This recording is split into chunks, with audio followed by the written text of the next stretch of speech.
Bonjour et bienvenue dans ce Kamel sans filtre. Aujourd'hui dans ce podcast, on va parler de leadership, de transformation digitale et de décisions qui impactent des organisations entières. Aujourd'hui, on reçoit Roberto De Gori, IT directeur EMEA chez Ampaset et élu CIO of the Year cette année. On va parler du rôle stratégique de l'IT dans un groupe international, de gestion de crise, de cybersécurité, de pression opérationnelle et de ce que signifie réellement être un CIO dans un monde où la tech ne dort jamais. Je vous souhaite une très bonne écoute à tous et si ce format vous plaît, vous pouvez nous suivre sur YouTube, Instagram, TikTok et sur toutes les plateformes d'écoute.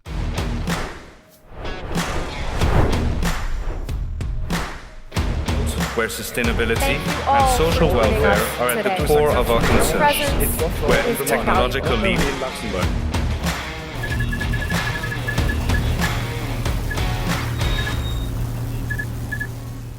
Bonjour Roberto. Bonjour Kamel. Comment vas-tu ? Très très bien. Merci d'être là dans ce podcast. Bon, je suis super content d'être ici. En fait. T'es aussi la personne que je voulais avoir aussi en ce début d'année parce que tu as été élu récemment CIO de l'année. C'est vrai. On va parler de ton métier, on va parler de ce que c'est un CIO, on va parler de ton parcours qui est assez atypique. Voilà, donc je ne sais pas si tu te connais bien le podcast. Oui, je regardais tous tes podcasts, alors oui, je connais bien les règles. Parfait. La règle du Joker. Donc, s'il y a une question auquel tu ne veux pas répondre, tu peux la sortir. Tu penses que tu la sortiras ou pas ? Je ne crois pas. Je ne crois pas. Il faut vraiment que je sois beaucoup plus incisif parce que très peu de gens la sortent. On va commencer pour parler de ton métier. Comment tu pourrais décrire ton métier à quelqu'un qui n'y connaît rien ? Je dirais que ce n'est pas difficile d'expliquer qu'est-ce que ça veut dire un CIO. Parfois, nous ne sommes pas experts en technologie ou dans des aspects particuliers de la technologie ou dans des outils très particuliers, mais on sait comment faire une transformation digitale d'une société grâce à la technologie. Alors, je dirais qu'il s'agit justement de gérer les personnes, les changements au sein d'une entreprise. Ça, c'est ce que tu fais maintenant, CIO. Tu as tout un parcours, on va en parler avant. Mais ton premier job, ça a été quoi ? Mon premier job formel ou informel ? Informel, c'est rigolo, non mais... Oui, je dirais...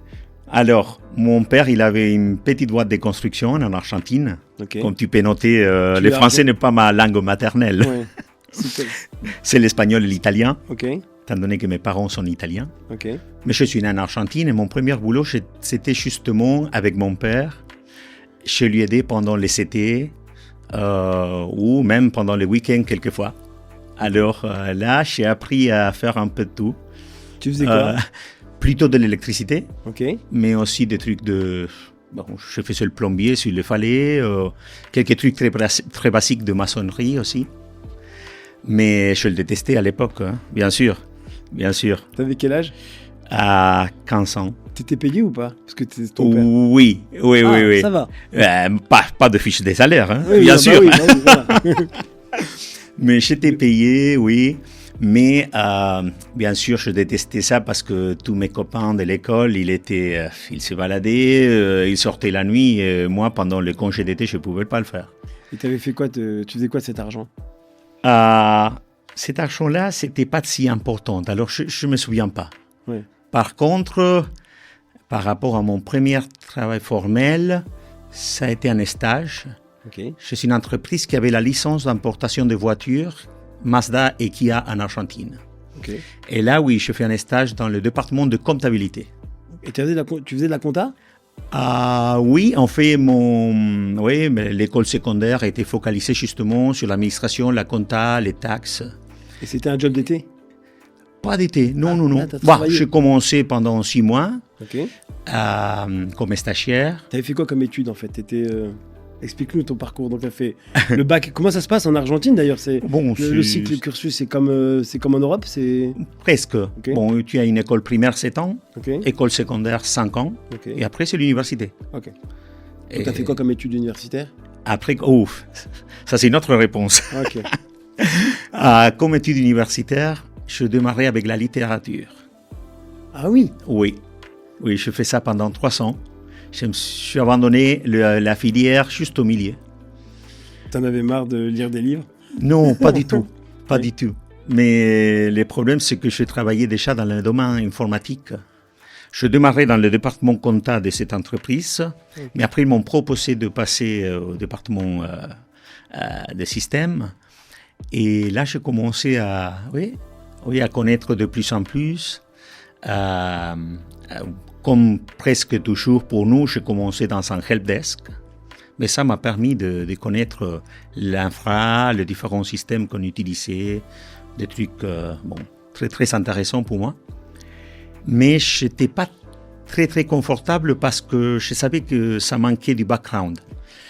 Okay. Et ça s'est passé comme ça pendant 3 ans. J'étudiais la littérature, mais j'ai travaillé dans le monde de l'informatique. C'était quoi? C'était le soir, l'après-midi ou... Les soirs. Les soirs, j'ai travaillé 6 heures, 8 heures. Et après les soirs, je faisais les cours à l'université. Et le soir, après, tu allais faire les cours... C'est assez habituel chez nous. Oui, ok. C'est parce que mon père voulait, mais bon, j'ai décidé, je travaille, j'étudie en même temps. Okay. C'est assez habituel. Et ton père, il voulait que tu fasses quoi? Bon, d'abord, son rêve, c'était que quelqu'un d'entre nous, je veux dire mes frères, ma sœur, reprend son entreprise, non? Oui. Ça n'a pas été le cas, malheureusement. Personne d'entre vous ne l'a fait? Non. Non. Il l'a vendu? Oui, en fait, non, pas vendu. Il a juste donné les clients à ses différents employés. Okay. Oui. Ce qui est pas plus mal. Non, pas du tout. Ouais. Mais bon, mon frère, le plus grand, il est sociologue, l'autre avocat, ma sœur, elle fait sciences de l'éducation. Et tu es le seul qui est dans l'IT? Je suis le seul dans l'IT. Ok, donc tu as fait des études à côté donc tu as arrêté ton bac plus 3 littérature. Littérature. Et après 3 ans, j'ai dit non, je dois connaître mieux l'informatique. Ça suffit pas de lire, ça suffit pas de faire l'autodidacte. Il faut se plonger dans les études, dans les pré-études. T'es reparti en première année ou t'as... Première année, oui. Ouais, donc tu as fait après quelques années... 6 ans à l'université. Tu as fait un bac plus 6, donc indirectement, tu as un bac plus 9. Oui, absolument. Tu as commencé à travailler vraiment à 30 ans presque. En fait, mon stage, ce que je t'ai raconté, ça a été à 17 ans. Ok, ah oui. J'ai démarré à 17 ans. Oui. Et c'est un long parcours. Hein. Ah oui. Donc ça, après, donc, tu fais tes études. Donc tu passes dans l'IT informatique de cette société-là. Elle faisait quoi, cette société? Parce que... C'était juste automobile, importation de voitures. Oui. Mais juste, je dirais, après 200, on m'a offert un poste comme analyste dans une boîte de consultance qui implémentait plutôt des systèmes RP et CRM. Okay. Et là, je peux dire que c'est là où ma carrière professionnelle a vraiment démarré. Dans la technologie. Dans la technologie. Et après, tu l'as plus lâché? Non. Après, j'ai fait mon MBA, de différentes certifications, etc. Mais oui, j'ai gardé la focalisation sur la technologie. Donc, tu es resté, donc tu as fait cette job analyst. Quand est-ce que tu es devenu IT manager, CIO, Head of IT? Alors, j'ai travaillé dans 2 boîtes de consultance pendant 12 ans. Je fais là toute la carrière. Analyste, project leader, project manager, programme manager. Okay. Et jusqu'à 32 ans. Et après, j'ai eu ma première opportunité comme IT manager chez une entreprise qui gérait des salles de sport en Argentine et en Amérique du Sud. Okay. Un business très, très particulier. Comme Basic Fit en Europe ou... Exactement, mais pas comme Basic Fit parce que d'abord c'était high-end. Ça veut dire c'était vraiment des services de qualité, assez chers pour un public VIP. C'était salle de sport de luxe. Exactement. Exactement.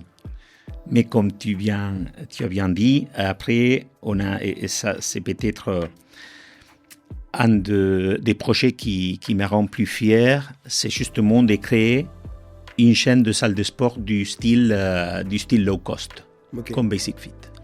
Et donc, tu occupais de tout l'IT Oui, de tout l'IT. Il y a vraiment beaucoup d'IT dans ce genre de truc. Je me dis, il y a rien de spécifique. En fait, il y a beaucoup, parce qu'on avait quelque chose comme 40 salles de sport dans la ville de Buenos Aires et la banlieue, et aussi dans des autres pays. Après, Et là, il fallait gérer l'infrastructure. C'était pas facile, hein, parce que et il y a beaucoup de technologies dans une salle de sport, même si c'est pas visible. Okay. Je ne sais pas si tu as essayé d'acheter un abonnement. Je fais pas de sport, ça se voit. Non, ou télécharger une routine. Oui, tout à fait. Ok. Et donc salle de sport, enfin donc. Ces mondes-là. Ensuite, tu fais quoi juste après? Après, à 40 ans, j'ai toujours voulu faire une expérience professionnelle à l'étranger. Ok. Et j'ai arrivé à 40 ans et j'ai dit, c'est maintenant ou plus jamais. Ok. Tu étais marié? J'étais marié, 2 enfants. Tu avais 2 enfants qui étaient en Argentine? Oui. Quel âge? Oui. Maintenant, ils sont 10 ans et 6 ans. Okay, mais à l'époque, 5 et 1. Ok. Oui. Et donc, vous déménagez et vous dites, je pars à l'étranger. Je pars à l'étranger. Vous savez où partir? D'abord, je pensais que ça serait une expérience d'1 an seulement. Okay. C'était mon idée au début. Ce que j'avais promis à mon épouse, en fait. Mais le Luxembourg, ce n'était pas mon choix au début. Bien sûr, je pensais que j'irais soit en Italie, soit en Espagne. Bah oui. En Espagne, pour le pays latino-américain, c'est une espèce de mère patrie, non, la métropole. Alors, oui. Et c'est ta langue? Ouais. Mais après, j'avais un ami ici au Luxembourg qui m'a dit, essaye, ça va aller plus vite. Et ça a été le cas. Oui. J'ai trouvé mon premier job ici, je suis déménagé. Chez Ampassette? Non, chez PwC d'abord. Ah, tu as bossé chez PwC? Oui, okay. Quelques mois, 1 an, presque. Okay. Et après, oui, j'ai trouvé ces postes chez Ampassette qui m'a attiré vraiment parce qu'il y avait beaucoup à faire dans un monde qui je ne connaissais pas beaucoup, même si j'avais fait de la consultance pour des entreprises de manufacture en Argentine. Je voulais vraiment me plonger dans une nouvelle industrie. Et ça a été le cas.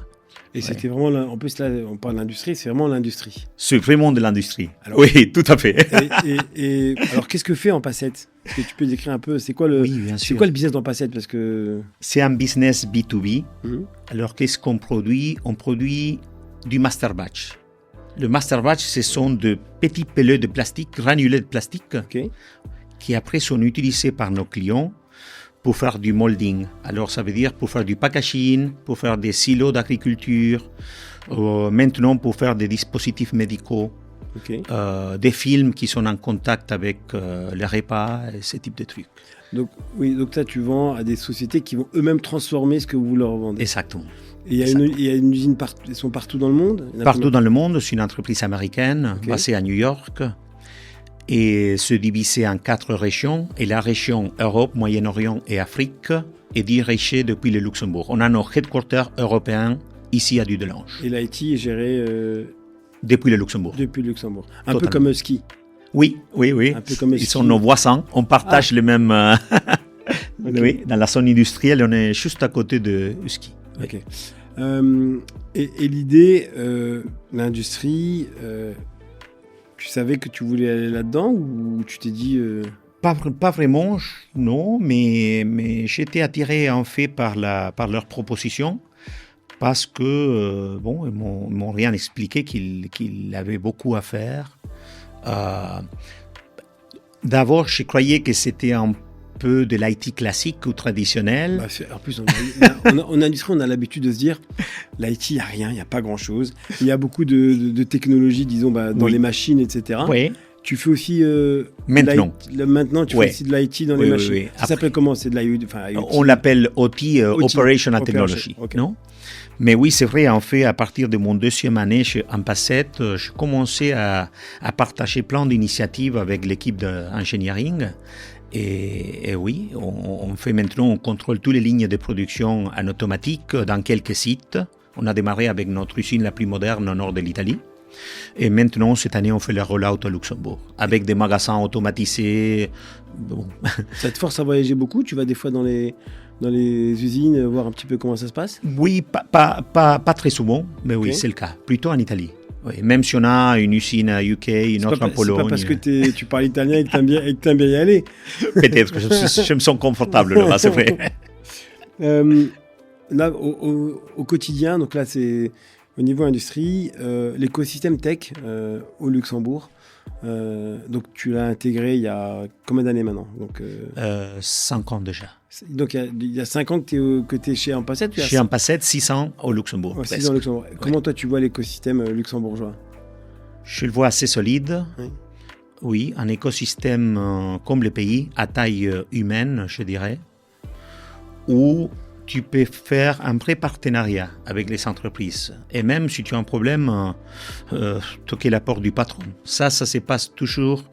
Ça, c'est pas habituel, peut-être dans des autres pays. Et ici, j'ai trouvé que ça, c'est un atout de l'écosystème. Oui. Donc, tu es quand même dans un grand groupe international. Est-ce que l'IT, t'es pas vu comme est-ce que tu es vu comme un simple support? Non, pas du tout. Ou plutôt comme une valeur stratégique? Oui, totalement stratégique. Je t'explique pourquoi ou comment je peux te le démontrer. En fait, soit dans ma première expérience comme CIO en Argentine, soit dans cette expérience comme directeur IT chez Ampasset Europe, je n'ai pas commencé dans cette position de CIO ou directeur. Je démarrais dans les deux cas comme manager. Mais après, je démontrais que la technologie était si importante qu'il fallait une chaise dans les comités exécutifs pour l'IT. Ça, bien sûr, m'a demandé beaucoup d'efforts, non, pour démontrer quelle était la valeur. Mais quand tu arrives à le prouver, tu es dedans, bien sûr. C'est reconnu. Et cette reconnaissance, tu penses que c'est plus parce que tu as été stratège ou parce que tu as été endurant? Tous les deux. Oui, totalement. Totalement. Pour frayer sa place, c'est jamais évident pour les directeurs IT qui sont vus un peu comme je te l'ai dit, fonction support, etc. Alors qu'en fait, c'est de plus en plus stratégique. Je pense qu'il y a quelques années, c'était différent. Totalement. Et oui, parce que il y a plusieurs cas. Mais c'est vrai que c'est pas évident, Kamel. Oui. Je vais faire un lien ici, si tu me le permets, avec mon deuxième job que je garde. Je suis prof à l'université. Ok. Au Luxembourg? Pas au Luxembourg, je l'ai fait en remote pour l'université de Palerme. En Italie? En Argentine, encore. Okay. Et c'est intéressant parce que là, j'enseigne la gestion de la technologie en cours de gestion de technologie et innovation. Et pourquoi je dis que c'est pas évident? Parce que ça t'étonnerait de savoir combien de CEOs ou d'entrepreneurs ne connaissent pas la valeur de l'IT encore. Et après le cours, j'ai beaucoup de monde qui me remercie, qui me demande du coaching pour leur aider à utiliser cette valeur de l'IT, soit pour créer de nouvelles business lines chez eux, soit pour booster leur stratégie. Et c'est quelque chose de très concret. Tu préfères avoir pas du tout de tech ou plutôt avoir trop de tech qui m'est vraiment mal utilisé? Parce que ce sont deux extrêmes pas cool. C'est difficile à répondre. En industrie, tu penses qu'il y a trop de tech ou qu'il y a pas? Oui. Non, absolument. Je dirais que oui, malheureusement, on a trop de tech. Mais après... C'est pas du tout l'image qu'on a. On a l'impression que l'industrie, la technologie, elle n'y est pas, alors qu'on le voit très bien. Il y a des industries, on parlait de ski il y a quelques instants. Oui. Au niveau technologique, les gens ne se rendent pas compte à quel point c'est ultra avancé. Oui, absolument. Absolument, oui, je connais très bien le cas, oui, je confirme, même chez nous. Mais les problèmes, c'est d'avoir les gens qui sont capables de faire en sorte que l'initiative se concrétise. Ça, c'est le côté le plus difficile. Et comment on peut différencier un CIO plutôt gestionnaire d'un CIO leader? Je crois qu'on doit toujours avoir une combinaison de ces deux compétences, Kamel. Sinon, tu n'arrives pas à réussir dans ton rôle. Tu dois être gestionnaire et à la fois devenir un leader pour ton équipe, ça c'est sûr. Après, tu as plusieurs stratégies pour y arriver, non? Oui. Tu as la connaissance plutôt technique, mais tu dois aussi savoir te relationner avec tes collègues, de faire passer bien le message, d'être capable de convaincre quelquefois pour faire des investissements, pour montrer où est-ce qu'on doit aller avec la technologie et grâce à la technologie. Il faut être un peu politique? Totalement, oui, totalement. Totalement. C'est la politique. Oui. C'est la politique, mais ça t'aide beaucoup à naviguer, soit formel ou informellement, les structures d'une organisation. c'est toujours important d'avoir le support de tes collègues, de shareholders pour tes initiatives, sinon tu es bloqué. Tu penses que tes collègues t'apprécient ? Oui, je crois. Oui. Et il y a même quelques qui, après 2-3 ans, ont commencé à me remercier. Ils m'ont dit, on espérait justement d'avoir quelqu'un comme toi qui nous donne des réponses, oui, ou qui puisse lidérer l'équipe. Et ton côté un peu plus sud-américain, tu vois ça comment ? C'était quoi le secret ? D'un côté, pour l'aspect relationnel, ça m'a beaucoup aidé, ça c'est sûr. Ça c'est sûr. Je crois que je suis assez calide, solaire, je ne sais pas comment l'appeler. Et ça me permet d'établir des relations très très amicales, quelquefois avec des autres personnes. Par contre, quelquefois j'ai un peu du mal de travailler avec des personnes super structurées. Ah oui. Ça c'est un aspect culturel. Oui. Quand c'est trop structuré, c'est parce oui, que... Oui. Mais justement, être trop copain ou être trop amical avec des collègues, ça peut être à double tranchant. Oui, c'est un défi, c'est vrai. Ça t'est déjà arrivé de faire des erreurs comme ça et d'avoir été justement trop gentil avec quelqu'un ? Oui, quelquefois. Après, j'ai appris, il faut établir les frontières au bureau et hors bureau. Oui. C'est pas toujours évident. Non. Pour être ce job, donc là, c'est quoi donc la partie la plus ingrate et invisible qu'on ne voit pas dans ton job ? Je dirais les côtés régulatoires, peut-être. Il y a de la régulation dans l'industrie ? Oui, beaucoup. Beaucoup. On penserait que c'est seulement dans le monde de la finance. C'est pas du tout le cas. Alors, explique-nous ça, parce que... Oui, au moins chez nous, en Pacette, on vend des produits qui sont en contact, qui seront dans le futur en contact avec le corps humain, les dispositifs médicaux. Même avec le food, les films, pour protéger les repas. Faut pas mettre trop de chimie dedans. Non, exactement. En fait, on est déclaré comme opérateur économique essentiel pour l'économie luxembourgeoise. Okay. Il y a plein de régulations à suivre et ça demande beaucoup d'efforts. Je dirais même plus que 10% de mon temps. Je connais, c'est important de garantir à nos clients qu'il y a de la qualité derrière, qu'il y a des processus en place, mais c'est lourd. Il y a beaucoup de compétition dans ce domaine ? Il y en a. De la concurrence, oui. Et vous êtes au niveau mondial, vous êtes... Oui, parmi les leaders. Okay. Oui, bien sûr. Est-ce que tu as eu des décisions impopulaires que tu as dû prendre ? Oui, bien sûr. Par exemple ? Par exemple, changer un peu la grille horaire des employés pour offrir une couverture horaire. 24/7. Pas 24/7, mais au moins pour couvrir tous les... Tu dois savoir que chez nous, il y a 3 shifts. Alors on travaille 24 heures. Donc sur 24. C'est quoi ? C'est 6-8 c'est 6, 14 heures, 14 heures, 22. 22 heures. Exactement. Okay. Je ne dis pas qu'il faut... Oui. 3-8 pendant 5 ou 7 jours de la semaine, ça dépend de l'usine.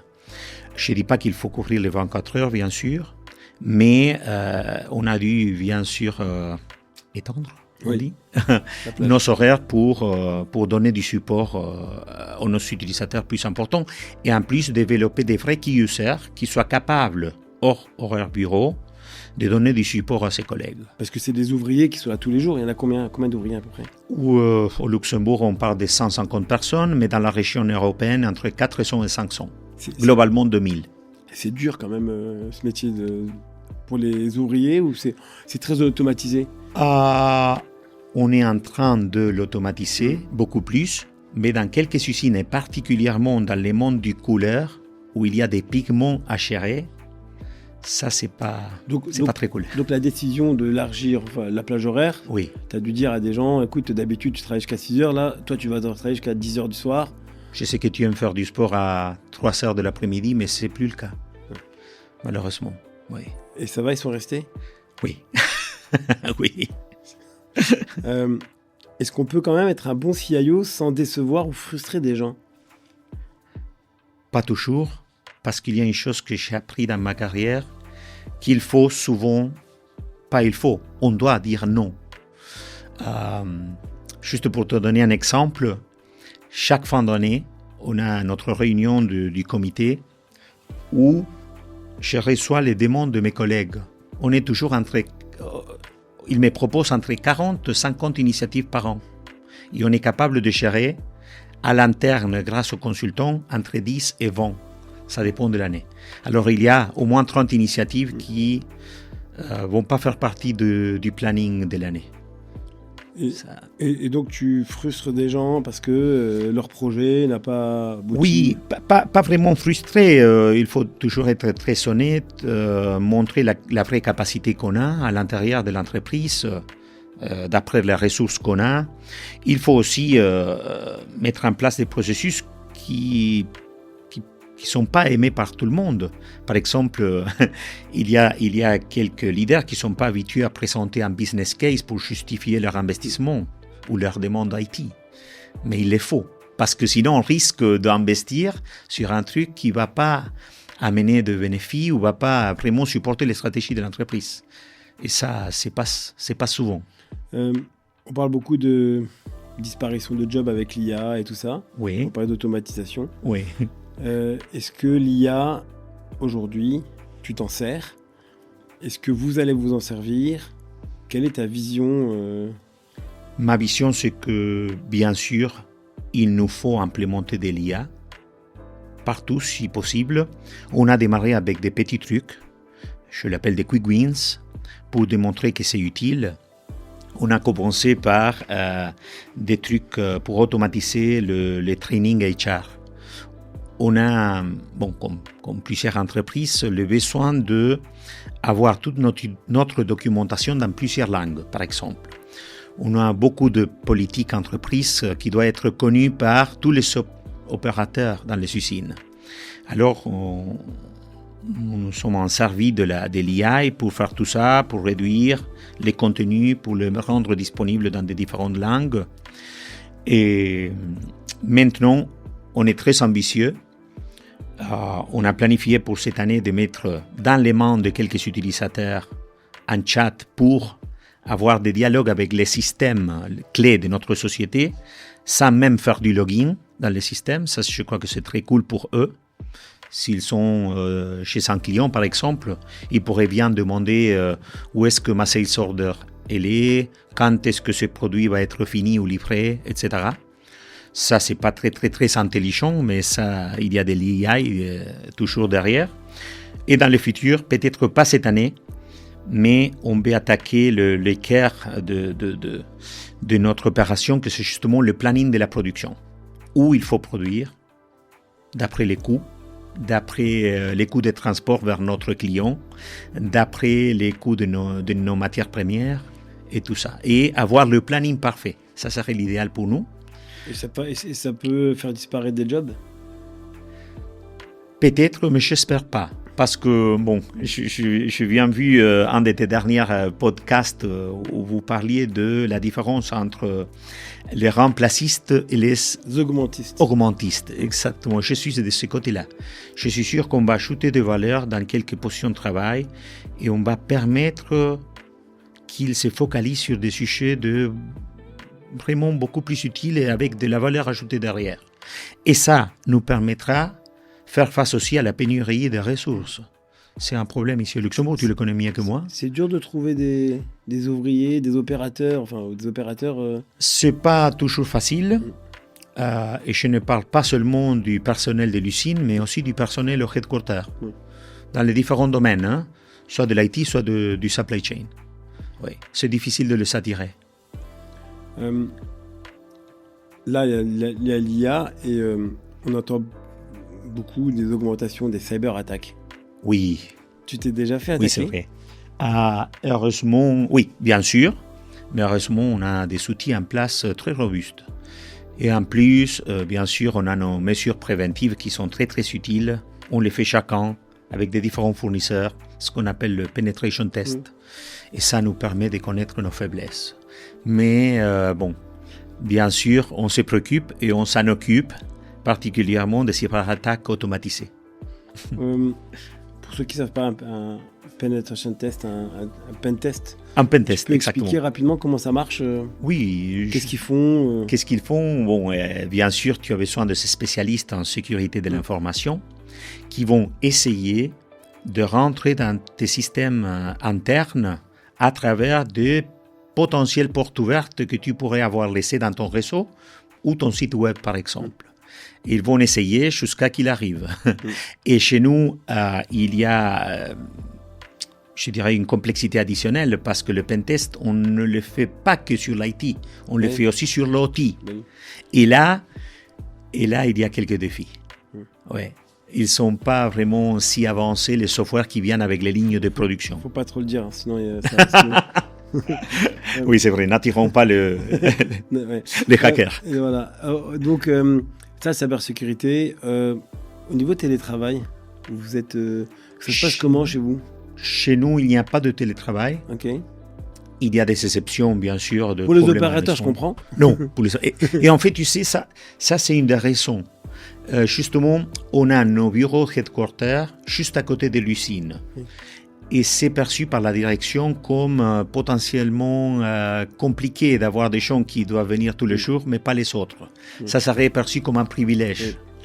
Dans notre pour des raisons côté. d'équité. Exactement, raison d'équité, mais peut-être il faudrait en avoir, peut-être une journée par semaine, mais on est vraiment très flexible quand quelqu'un a un problème à la maison. Oui.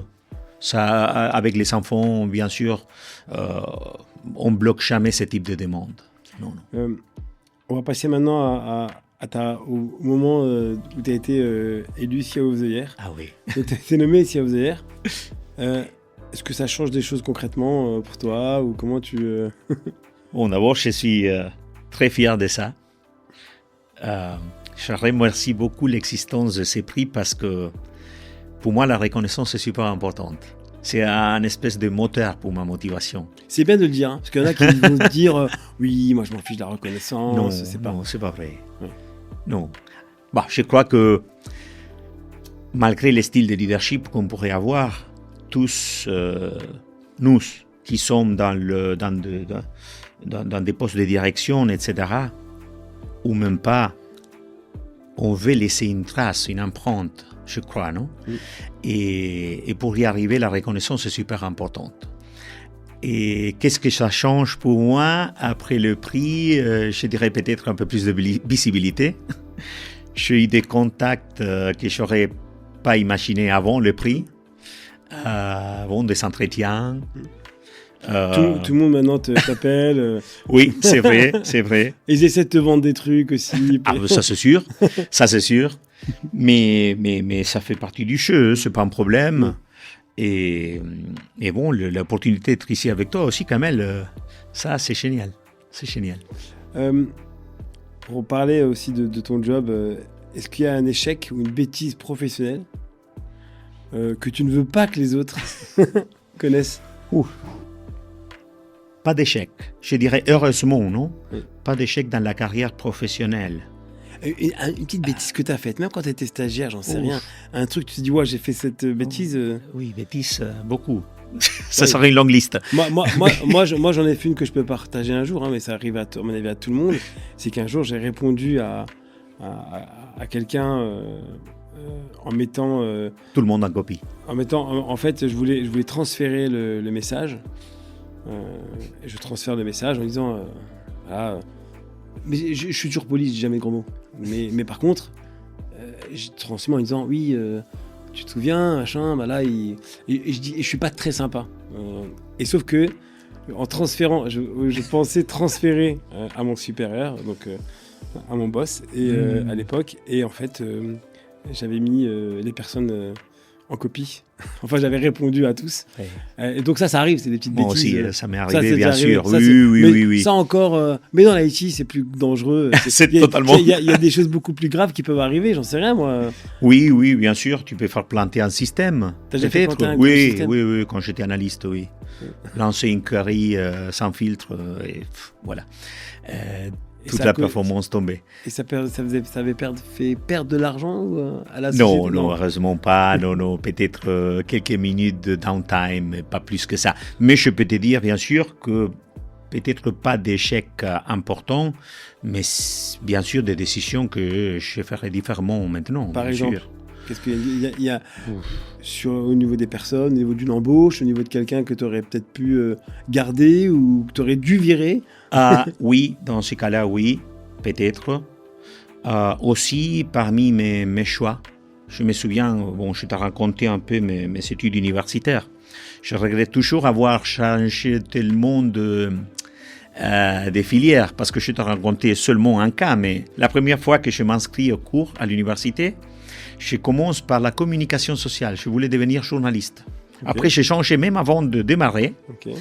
Je virais vers la littérature. Et 3 ans après, comme je t'ai raconté, j'ai changé de filière finalement pour l'IT.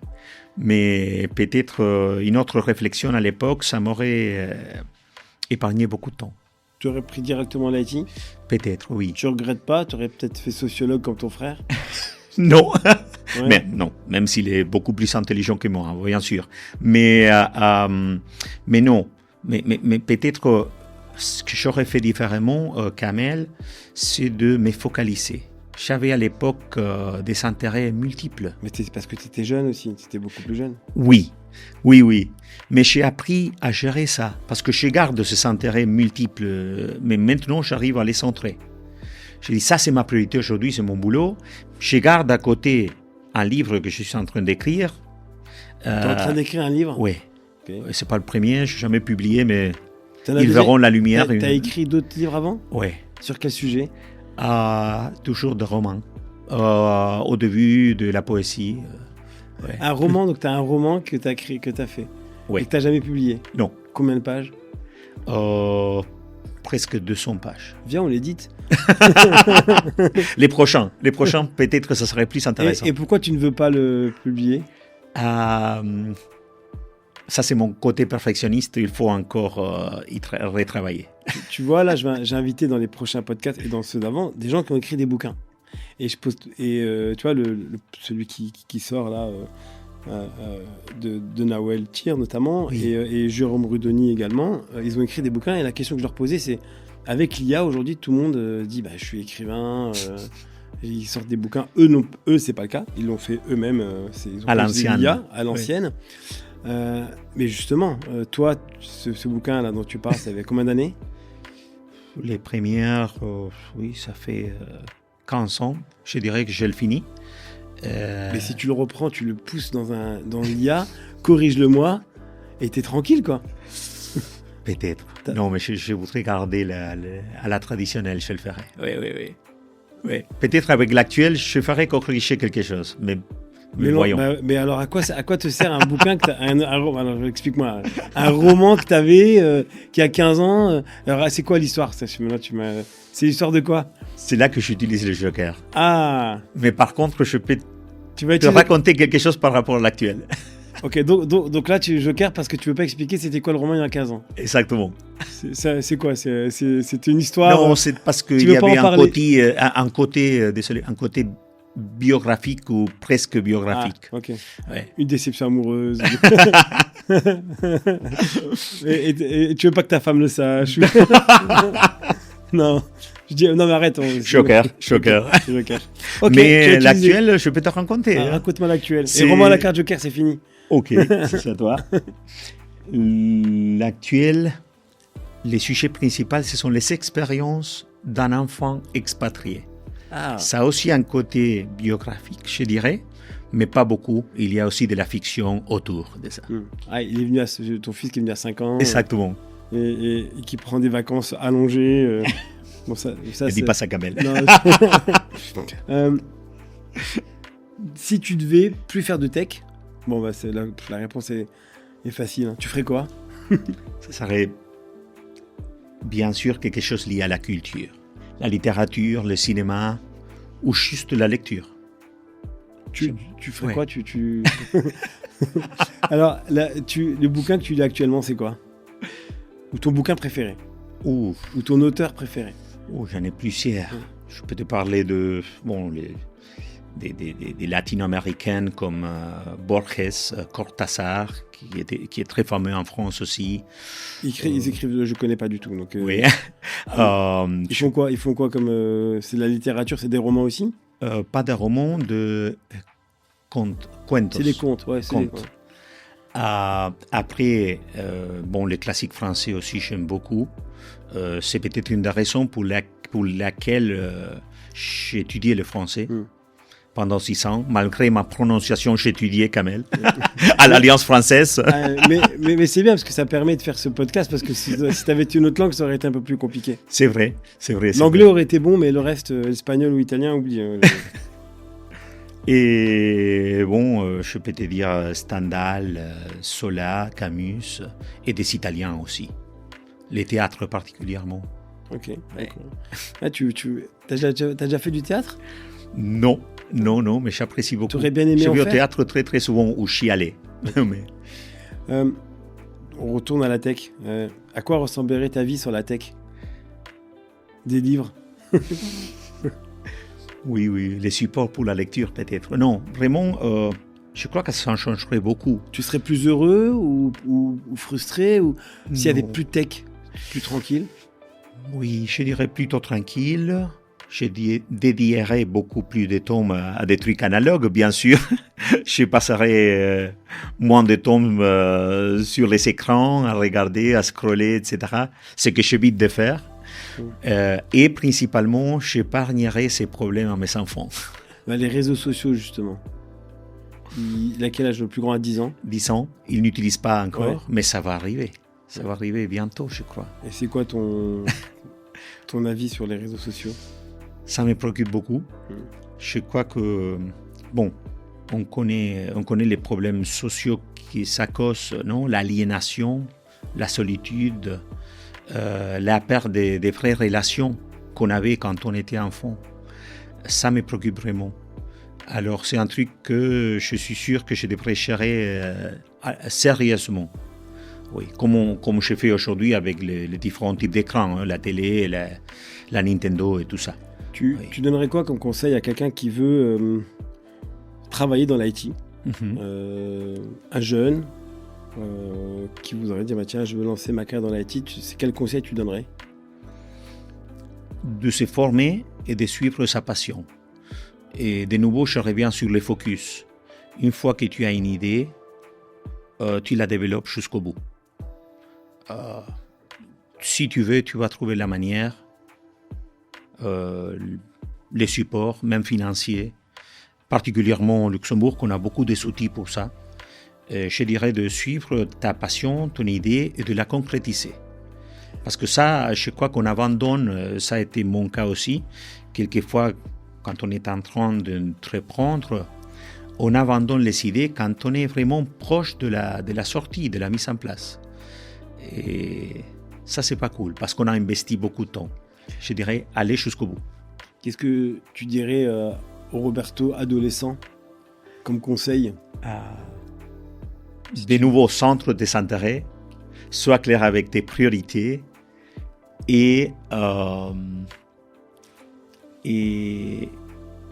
jusqu'au bout. Ouais. Et si ton entourage devait dire quelque chose sur toi, tu penses qu'il dirait quoi? Je crois, j'espère qu'il dirait des choses très positives. Je crois que j'apporte de la bonne énergie.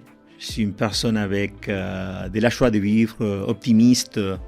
Ce que j'essaye de faire aussi au boulot, au bureau, avec mes collègues, avec mon équipe, avec de bonnes relations interpersonnelles, très sociales, dynamiques. Je crois que s'il y a des commentaires, ils iront plutôt vers cette direction. Est-ce qu'il y a des choses qui te font peur aujourd'hui? Oui, bien sûr. Si tu lis les journaux comme moi tous les matins, je lis les journaux de l'Argentine, de l'Espagne, de l'Italie et du Luxembourg minimum, tous les matins. Okay. Et oui, les conflits internationaux, bien sûr, ça fait un peu peur. Même si on pourrait vivre comme quelques auteurs disent, dans l'époque la plus pacifique de l'histoire. Ça, c'est vrai aussi. Si on regarde les faits, ou au moins dans ce continent, dans l'hémisphère occidental, je dirais. Mais malgré ça, je crois que le futur, avec les problèmes écologiques, ça fait aussi un peu de peur. Quand on regarde quelques estimations scientifiques, on se préoccupe beaucoup pour l'avenir, particulièrement pour l'avenir de notre famille et de nos enfants. Oui, exactement. Quelle est pour toi la personne ou la plus inspirante que tu connaisses? Que je connais. Quelqu'un qui a été ton mentor, qui t'a inspiré? Je pourrais dire les patrons de cette entreprise qui m'a donné la possibilité de devenir CIO par la première fois en Argentine. Les patrons de la chaîne de salles de sport, non, en Amérique du Sud. Mégathlon, c'était ça? Mégathlon, exactement. Il s'appelle Fernando. Mais ce que j'admirais de lui, c'était que, à part les business, il croyait tellement dans l'importance de son entreprise qu'il arrivait à nous mettre tous derrière lui. C'était un vrai leader qui pouvait inspirer les personnes. Par exemple, il parlait toujours, on gère des salles de sport, mais on n'est pas là pour ça. On doit faire de l'argent, bien sûr, nos chiffres d'affaires, etc.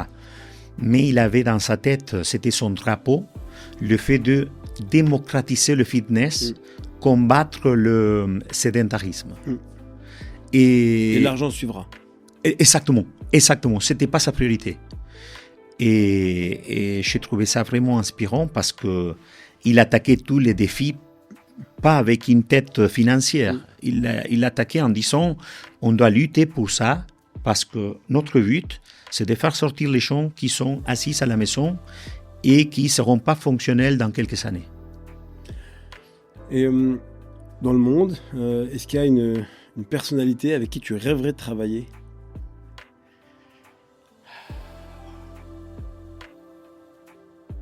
Tu peux avoir des idées les plus folles. Hein. Oui, peut-être avec des politiciens. Ah, ok. Ouais, ça c'est un sujet qui m'intéresse beaucoup, okay. La politique. Et même si on peut la détester, on ne peut pas l'apprécier parfois, mais c'est le seul moyen pour changer la vie des gens. Quel politicien, par exemple? Tu dis, tiens, j'aimerais bien parler discrètement à son oreille et lui donner quelques conseils. Bon, il y a quelques au Luxembourg avec lesquels je voudrais discuter un peu aussi. Qui au Luxembourg, tu sais que les ministres sont très abordables. Hein, et ils sont totalement. Franchement, totalement. Je pense pas qu'il y ait un pays dans le monde... Je n'ai pas encore pris le courage de le faire. Ouais, parce que dans le monde, je trouve que c'est assez exceptionnel. Oui, totalement. Tu peux rencontrer des ministres dans le coin de la rue. Oui. Ils ont des fois 1 ou 2 gardes du corps, mais... Non, mais c'est vrai. Hein. J'ai rencontré déjà plusieurs fois Bettel dans de différents événements, le week-end. Ouais, lui c'est encore... oui, donc tu pourrais un jour lui parler. Je suis sûr qu'il serait hyper ouvert de discuter avec toi. Après, de là être conseiller, c'est plus compliqué, mais... Totalement. On ferait pas de politique, mais... donc, est-ce qu'il y a un truc, tu dis, tiens, ça peut être super pour le pays? Je crois que on est plutôt dans l'avant-route dans quelques aspects. Il y a des autres vraiment à réfléchir, savoir si les investissements que le pays est en train de faire sont importants ou pas pour notre avenir. Lequel, par exemple? Les investissements sur le militaire, sur la défense. Donc là, il faut parler à Yuri Kobakes, notre ministre de la Défense. On en a fini là, mais j'ai encore une question. Si tu étais à ma place, qui me conseillerais-tu d'inviter pour le prochain podcast? Sachant que j'invite pas de politiciens. Ok. Pour l'instant, mais en tout cas, je ne veux pas faire de politique pour l'instant. Enfin, parce que c'est... Ces questions, vraiment ça... Est-ce qu'il y a une personne au Luxembourg, tu tiens, ça serait bien que tu aies telle personne? Un CIO of the year, j'en sais rien. Je dirais ton frère, Kamel. Ah. Bon, vraiment. Mon frère? Oui. Ouais. Pourquoi? Parce que je fais des cours avec lui à l'université de Liège. Et j'ai trouvé que pas seulement ses connaissances sont importantes, mais sa vision. Et si on parle particulièrement de l'IA, de l'intelligence artificielle, il est la bonne personne pour en discuter. Bon, il s'appelle Faté. Faté Amour. Je ne l'inviterai pas. Oh. Et il est super, effectivement. Et il pourrait être invité par plein d'autres personnes. Ou peut-être dans Texan Podcast avec Laurent Couturier. Ah, génial. Ça serait génial. Ça serait oui. peut-être oui. mieux que moi. Merci Roberto pour cet toi, échange. Vraiment. Cet épisode, je pense, qui t'a plu, j'espère. Absolument. Merci à tous et à la prochaine. N'hésitez pas à nous suivre sur les réseaux sociaux. Merci beaucoup. À plus. Et tu as utilisé ta carte joker cette fois. Oui. Bye. Il fallait. Ciao, merci.